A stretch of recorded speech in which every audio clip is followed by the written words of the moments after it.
A new survey released by Statistics Canada shows nearly all Canadians have come across COVID-19 misinformation online since the start of the pandemic, and over half of Canadians have shared that information without ever fully knowing if the source behind it was accurate.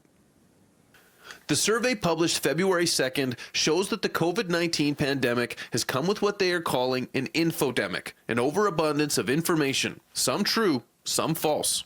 So that makes it very difficult for people to find facts and reliable sources. And the untrue part of that is what we classify as misinformation, which is false or inaccurate information, which sometimes can be intended to deliberately deceive.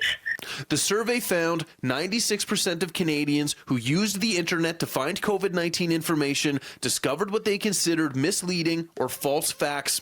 Only 37% of people reported checking the accuracy of information often, while 6% say they never checked. The most common reason, they trusted the source of the information.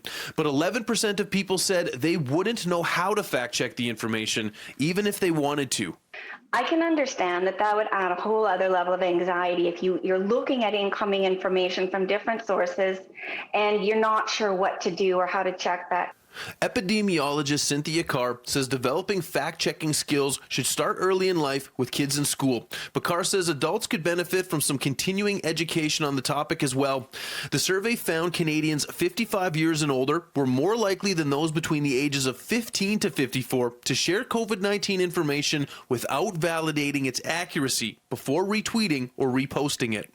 So people who are older and kind of used to trusting things because it's published, it's a different perspective than the learning curve of younger people that have grown up with social media and seen the evolution of social media and understand anybody can post anything. I did ask in the survey how often they saw the suspicious information as well, and they said that about 1/4 saw the suspected information multiple times a day. According to the survey, consulting other sources was the #1 strategy used to fact-check information, followed by reading the full article and checking the date of publication. In Winnipeg, Mark Neufeld, City News.